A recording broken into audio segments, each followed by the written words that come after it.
के अवसर पर एकत्रित हुए हैं। तो इस सम्मान समारोह के अवसर पर सबसे पहले तो टीचर से कहना चाहूँगी, धन्यवाद देना चाहूँगी कि आपकी मेहनत ने हमें मेहनत करना सिखा दिया, कि आपकी मेहनत ने हमें मेहनत करना सिखा दिया और कंपटीशन का ज़माना दिखाकर हमें ऊंचाइयों तक पहुँचा दिया।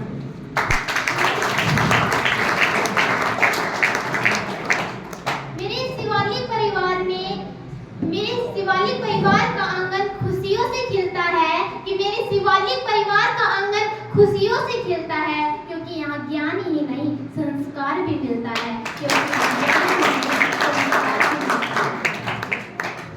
मेरे 12th पास भाई बहनों को ये कहना चाहूँगी कि अपनी परसेंटेज के बेस पर अपना भविष्य मत तय कर लेना, कि अपनी परसेंटेज के बेस पर अपना भविष्य मत तय कर लेना, क्योंकि अब तक जो का समय था हमारे टीचर्स और हमारे पेरेंट्स हमारे साथ थे, लेकिन अब जो आगे का जो रास्ता है वो हम अकेले तय करना है। और हम एक ऐसे चौराहे पर खड़े हैं कि किधर जाना है वो हमें खुद तय करना है। अगर इस समाज की गंदगियों की तरफ जाओगे तो कभी भविष्य को सफल नहीं बना पाओगे। अगर जाना है तो अच्छाइयों को चुनना। और मैं तो इस चुनाव में यही कहूंगी कि ऐसे रास्ते को चुनना जहां कांटे हो, कि ऐसे रास्ते को चुनना जहां कांटे हो, क्योंकि फूल तो अक्सर मुरझाकर गंध देने लगते हैं।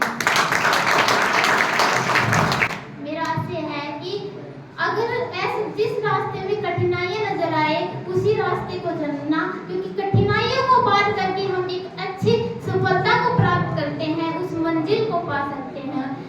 इस संस्था के संस्थापक वरुण सर को यही कहना चाहूँगी कि सर आपने इन 2 सालों में जो मेरी हेल्प की है, जो आपने मेरी सपोर्ट की है, उसका धन्यवाद देने के लिए मेरे शब्द कम पड़ जाएंगे।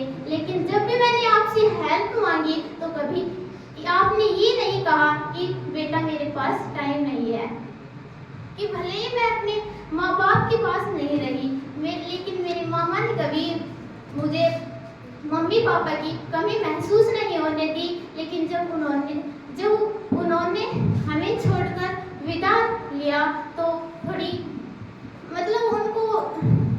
उनके सानिध्य में मैंने एक सपना देखा था कि मैं अपने मामा के साथ रहकर अपना सपना पूरा कर सकूंगी। लेकिन जब उन्होंने हमें छोड़कर विदा ली तो सोचा कि मेरे सपना टूटने लगा है। लेकिन इस परिवार ने मुझे जो सपोर्ट दिया, वरुण सर ने जो मुझे सपोर्ट दिया, तो मेरा वो निराशाएं मेरी आशा में बदलने लगी।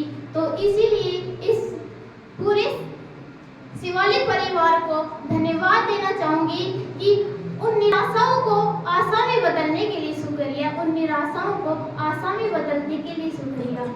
इस अपनी परसेंटेज के बेस पर ये मत सोच लेना कि आगे हम क्या करना, कि आगे भी हम इसी परसेंटेज पर चलेंगे, क्योंकि जिनकी परसेंटेज कम होती है वो अक्सर ऊंचे पदों पर बैठ जाते हैं, लेकिन जो ऊंचे परसेंटेज वाले हैं वो नीचे गिर जाते हैं। इसलिए यही कहना चाहूँगी कि अपने पेरेंट्स और अपने टीचर्स का सम्मान बनाए रखना हमेशा तक। Thank you.